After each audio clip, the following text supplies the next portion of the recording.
What a $1 million ski vacation looks like.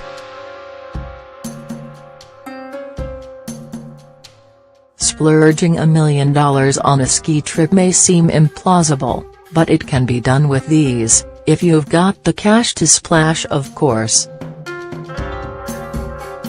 Because while the Alps and extravagance have always gone hand in hand, a batch of chalets and restaurants catering to the billionaire set have taken previously understated Alpine decadence to a whole new level of bling. Where there were once wooden fondue rooms and raucous nightclubs, there are now crystal-encrusted showers, krug and truffle picnics in the snow, burnished gold swimming pools and multi-Michelin star meals, next to which the actual skiing often pales by comparison. So if you want to winter vacation oligarch style, here's where to go and what to do.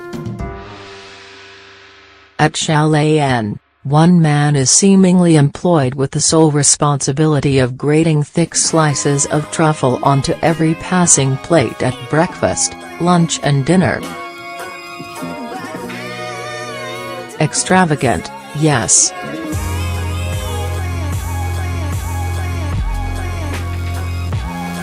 But we wouldn't expect anything less from the world's most expensive chalet.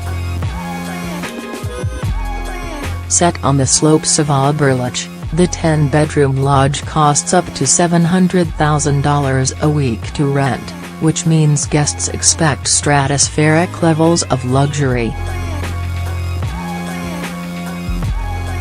And the result is Bond villain's lair meets the Ritz.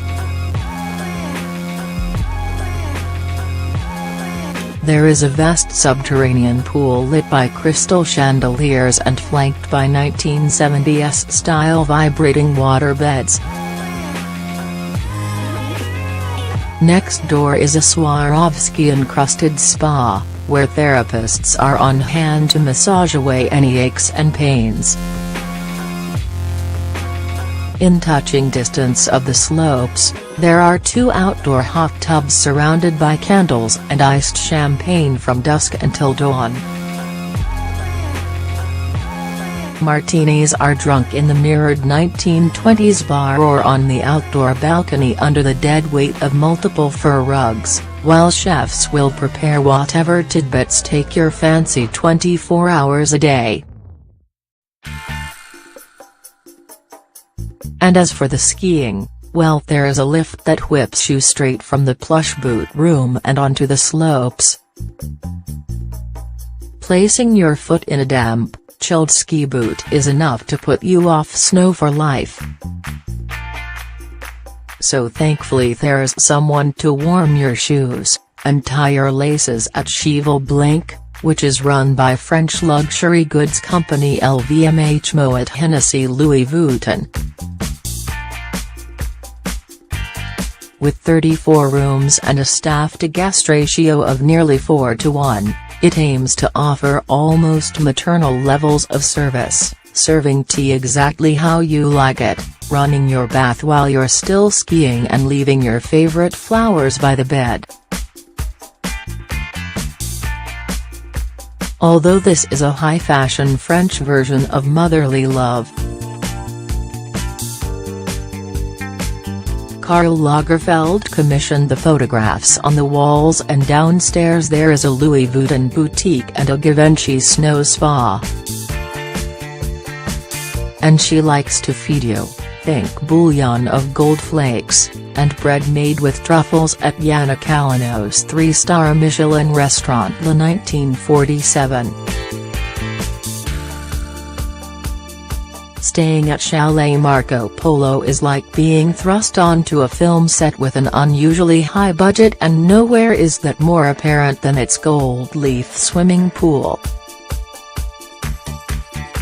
Sitting under an open skylight, it glimmers in the Alpine sun like Midas' lair brought to life. Designed by Christian Lacroix, this shimmering pool has more to offer than just its looks. It also boasts powerful swimming jets and a cinema screen that appears at the end of the pool with the touch of a button. Elsewhere in this 6-bedroom chalet is a marble hammam, a vast wine cellar, a cheese room, and even an adult-sized scale extra that takes up to 8 players. You'll hear people boasting that they were an 80, or looking embarrassed that they were 50 at this sumptuous hotel. It may sound like a secret Swiss skiing code, but it's all linked to the wellness program. After analyzing metabolism, heart function, digestion, cell health and stress, guests are given a strict treatment regime. Some cures are delightful: laps in the heated outdoor pool ringed by snowy mountains, a wallow in the Turkish baths, saunas and hot and cold wet rooms. Others are more painful: vitamin injections and a colonic irrigation or two. The most memorable is being locked in the Himalayan salt grotto, which is dark pink and designed to recreate the womb, with deep water beds, a humid atmosphere and small salty pools. And if even the fetal position fails, there is a Tibetan monk on hand to teach you the ancient art of ignoring your work emails. This swanky Kirchival institution sits serenely on a tree-lined slope at 1,780 meters, a potentially similar-looking number to your check at the end of lunch for two. One of only 24 hotels in France given the coveted Palace classification by the French Tourism Board, this astonishingly lavish establishment has 3 restaurants open for lunch in the main building and 2 more on the slopes. The most famous is Pietro Titi by Pierre Gagnaire, although with jewel-tone silk curtains, Hermes tableware, and St. Louis chandeliers, this is not your typical Alpine fueling station. Determined to get a lunchtime tan? Opt for Chalet de Pires out in the mountains, where Mouton Rothschild and Moet is on tap and beautiful waitresses in scarlet berets serve truffle pizza, rich fondue and lobster ravioli to the dulcet tones of the in-house saxophone player. And for those who marry on champagne to ski home, simply demand the 18th-century horse-drawn carriage or a Narnia-like husky sled to whisk you back. For your next health drive, swap the carrot juice and Dawn Yoga for a 3-day $15,000 detox program in the Ultimigstad's palatial La Prairie Spa, room and board not included. Although if the aim is to make guests half as beautiful as the opulent spa itself, then it's worth every cent. Made from Saharan black marble, it boasts dramatic bronze wall features, orchids on every surface and gently running streams of emerald and navy blue colored water. The intense detox program includes blood tests and vitamin and antioxidant treatments, although there are also massages and facials galore, scrubs and saunas, as well as laser therapy and even Botox, should you discover the hot baths aren't having a dramatic enough effect. Although detox temptation lurks in every corner in this sumptuous hotel, from the gourmet Italian restaurant, to the 1920s-style gilt bar. At Le Grand Bellevue, luxury clearly means doing away with the dining room table, because all of the glitziest eating and drinking options are al fresco.